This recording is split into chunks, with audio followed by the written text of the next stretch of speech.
ఋషులు ఏం చేస్తారంటే సాధన వాళ్ళు దేవుని కొలవడము, పూజలు చేయడము, అర్చనలు చేయడము ఇలా కాదు. ఇక ఇదేంటంటే బుద్ధితోటి చేసేది కదా.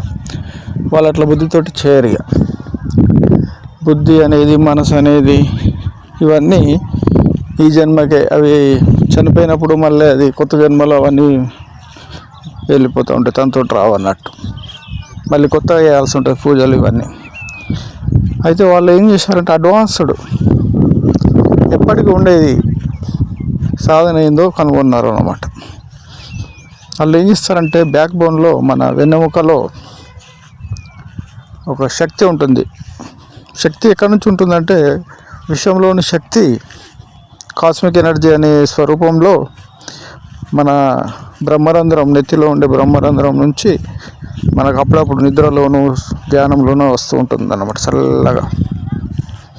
ఆ యొక్క చల్లనటువంటి ఆ యొక్క శక్తి మన ఊర్జా ఇస్తుందన్నమాట మన చక్రాలకు ఇచ్చేసి అవి చక్కగా పనిచేయడానికి, ఆరోగ్యం ఉంటే తగ్గడానికి, మనకు తెలివితేటలు పెరగడానికి అన్నిటికీ అది ఉపయోగపడుతుంది అన్నమాట.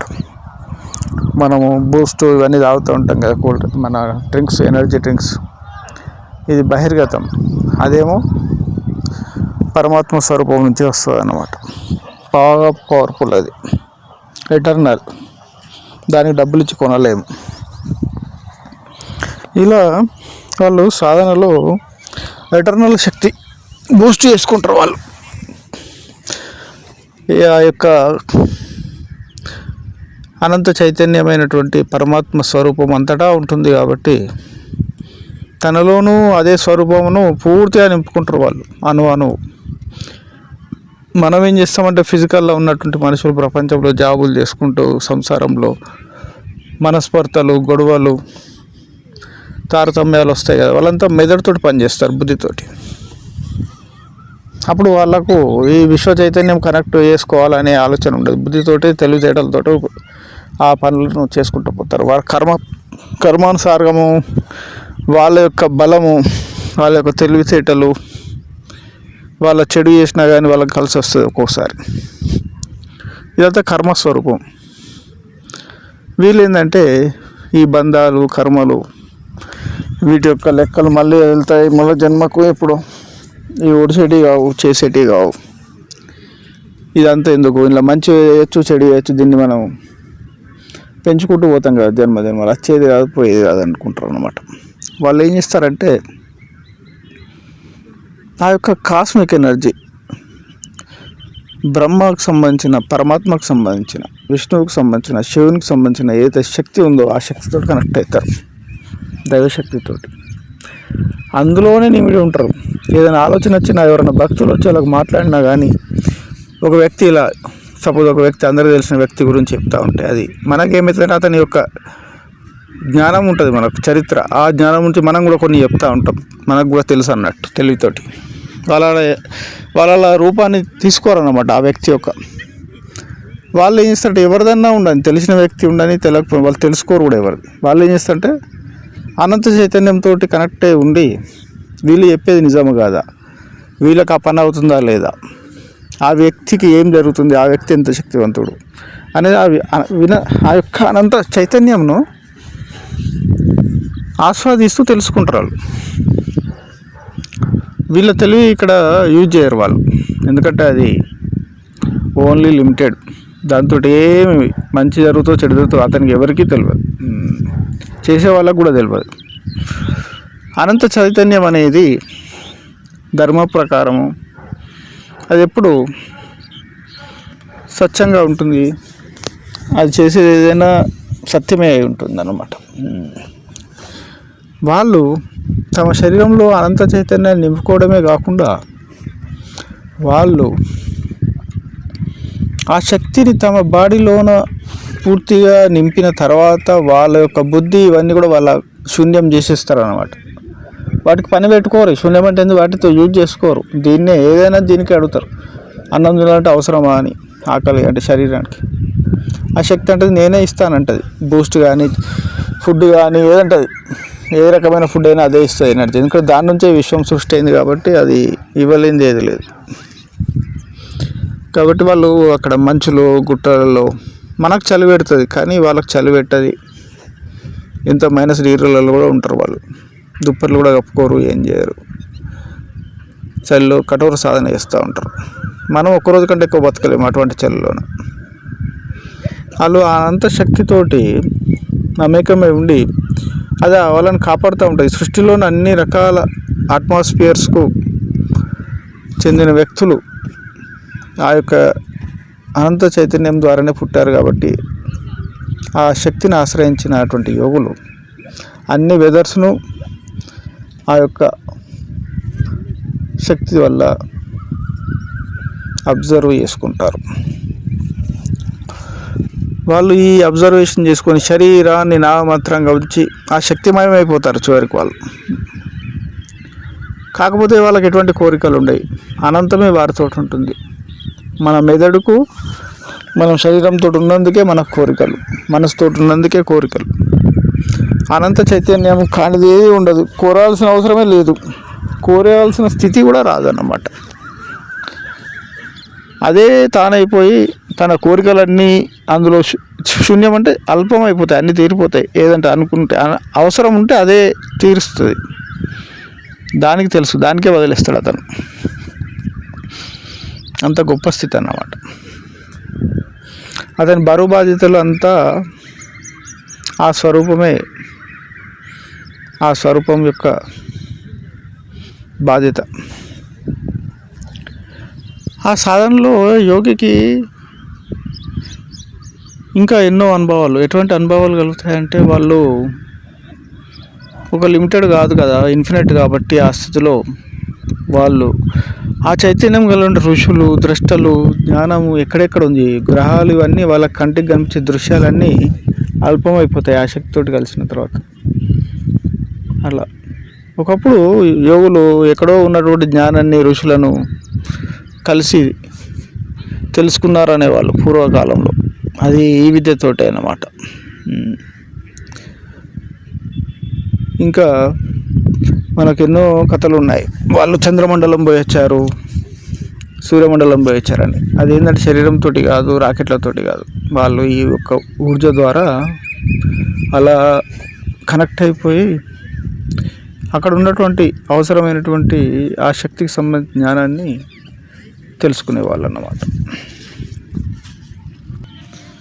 మనకు ఇప్పటికీ అప్పుడప్పుడు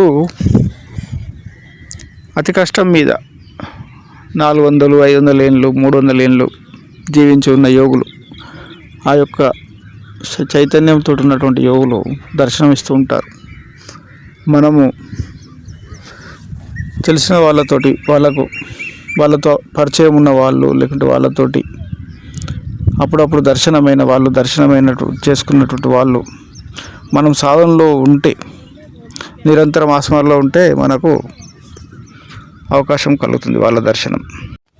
వయసుతోటి నిమిత్తము లేకుండా ఆ పరమాత్మ అనేటువంటి అన్లిమిటెడ్ కాన్షియస్నెస్ తోటి ఎప్పుడైతే వాళ్ళు మిళితమైపోయి ఆనందంగా ఉంటారో వాళ్ళకు కనిపించే దృశ్యము, ప్రపంచము సంబంధం లేదనిపిస్తుంది. అందుకే నిరంతర సాధనల వల్ల కొద్ది కాలానికి వాళ్ళు సజీవ సమాధులు తీసుకున్న యోగులు కూడా ఉన్నారు. పోతులూరి వీరవింద స్వామి కానీ ఇంకా ఇలా చాలామంది మనకు కనిపిస్తారు. వీళ్ళు ఎందుకంటే సజీవ సమాధిలో మొత్తం ప్యాక్ అయిపోతుంది, అందులో వాళ్ళు వెళ్ళిపోయాక వాళ్ళకు శ్వాస కూడా, గాలి బయటగా గాలి ఏది కూడా అందదు. కాకపోతే ఈ యొక్క స్థితిలో ఉన్నటువంటి పరమాత్మ స్థితిలో ఉన్న వాళ్ళకు పరమాత్ముడు అణువణువు ఉన్నట్టు ఆ కాస్మిక్ ఎనర్జీ దాటి స్థితి కూడా ఉంటుంది, అక్కడ కూడా పరమాత్మ ఉంటాడు. ఆ యొక్క కాస్మిక్ ఎనర్జీ కానీ, వాళ్ళకు కావాల్సినటువంటి శక్తి కానీ ఆ సమాధిలోకి కాదు, ఎక్కడికైనా అణువణువు వస్తుంది కదా. వాళ్ళు ఏకాంతమైన ప్రదేశం అన్నట్టు వాళ్ళకి, అది శరీరాన్ని వదిలేసే స్థితిలో ఉండి ఉన్నదా అంటే ఉన్నదా అన్నట్టుగా ఒక రకంగా ఉంచేసి వాళ్ళు అనంతంలో ఐక్యమైపోతారు. వాళ్ళు కోరుకున్న విధంగా, వాళ్ళకు ఆ యొక్క చైతన్యము ఆదేశించిన విధంగా అవసరము అయినప్పుడు, అవసరం పడితే కాలానుగుణంగా మళ్ళీ జన్మెత్తి ఉద్ధరిస్తారు ప్రపంచాన్ని. అలాంటి యోగులు మన దగ్గర, మన భారతదేశంలో చాలామంది ఉన్నారు. యోగి వేమన ఎన్నో వ్యసనాలకు అలవాటు పడి తర్వాత యోగి అయ్యాడు. ఆ యోగి అయిన తర్వాత అతను అన్నాడు ఒక మాట, చదువు మా పుట్టుక మరణం తెలిసిన చదువు అన్నాడు. అంటే ఆయన ఎన్నో మనం జ్ఞానాలు దొరుకుతున్నాయి ప్రపంచంలో, ఇవన్నీ లిమిటెడ్ అని తెలుసు, ఆయనకు తెలిసిపోయింది. ఆయన చావు పుట్టుకలు లేని చదువు చదవాలంటాడు. అంటే చావు పుట్టుకలు లేని స్థితి కూడా ఉంటుందన్నమాట. అంటే నిజానికి మనమే ఆ యొక్క స్థితి, మనము నేను ఎవరు అంటారు కదా, దానికి చావు పుట్టుకలు లేవన్నమాట. మనము పైన అతికించుకున్నటువంటి అజ్ఞానమే చస్తుంది, పుడుతుంది. శుద్ధ జ్ఞానము చావదు, అది నేను. అందుకే ఆ యొక్క జ్ఞానాన్ని, ఆ స్థితిని తెలుసుకోమని అతను అన్నాడు. అతను కూడా సజీవ సమాధి పొందే ముందు ప్రజలను చైతన్యం చేశాడు. తప్పుదోవను వదిలేసేసి మళ్ళీ ఆ తప్పుదోవలో పడి ఎన్నో కర్మల వల్ల జంతు జన్మలు, మానవ జన్మలు ఎన్నో రకాలు ఎత్తి లాభం లేదు నాయన, మరణం లేని విద్యను నేర్చుకో, సజీవంగా ఉండు అని చెప్పిండు. హిమాలయాల్లో అడుగున, దాని యొక్క కింది భాగంలో 1000 అడుగులు ఉన్నటువంటి హిమాలయాల అడుగులో కిందన చాలామంది యుగయుగాల నుంచి తపస్సు చేస్తున్నారని అంటారు. వాళ్ళు 15 అడుగులు 20 అడుగులు ఉన్నటువంటి యోగులు కూడా ఇప్పటికీ ఉన్నారని, ఎంతో అదృష్టం కలిగినటువంటి సాధకులు వారిని చూశారని అంటారు. వాళ్ళ యొక్క ఎనర్జీ లెవెల్స్ ఎంత అంటే, వాళ్ళ వేడి తట్టుకోవడం కష్టం. అందుకే హిమాలయాల మంచు వారిని రక్షిస్తుంది. అంటే రక్షించాల్సిన అవసరం కూడా లేదు, వాళ్ళ యొక్క స్థితి అనంతం. కాకపోతే వాళ్ళ శరీరాలు అంత గొప్ప సాధనలో ఉన్నాయని అర్థం. మానవ సరోవరం కింద కూడా కొంతమంది ఇప్పటికీ సాధన చేస్తున్నారు అంటారు. దాని కింద కూడా ఎంతోమంది యోగులు ఉన్నారంటారు. మన చరిత్రకు అందనటువంటి మన బుద్ధి మనసు ఏం తెలుసుకుంటాయంటే, విషయాలకు సంబంధించినటువంటి జ్ఞానము వ్యక్తుల గురించి తెలుసుకుంటాయి. ఈ అనంత జ్ఞానం కలిగినటువంటి వ్యక్తుల గురించి తెలుసుకునే తెలివి మన బుద్ధికి అందదు. అది ఎవరో చెప్తే తెలుసుకుంటుంది కానీ అది శోధన చేసుడు దాని యొక్క ఊహకు కూడా అందది. అటువంటి యోగులు, అటువంటి సిద్ధపురుషులు ఇంకా ఎంతోమంది ఉన్నారు. అనేక బ్రహ్మలు, అనేక సూర్యులు కూడా అటువంటి స్థితి కలిగినటువంటి యోగులు, సూర్య తేజం కలిగినటువంటి యోగులు అనేకులు భూగర్భంలో, అక్కడక్కడ హిమాలయాల్లో చాలా ప్రదేశాల్లో ఉన్నారని, వారిని కలిశామని ఎన్నో యోగ గ్రంథాల్లో మనకు సాక్ష్యాలు కూడా ఉన్నాయి.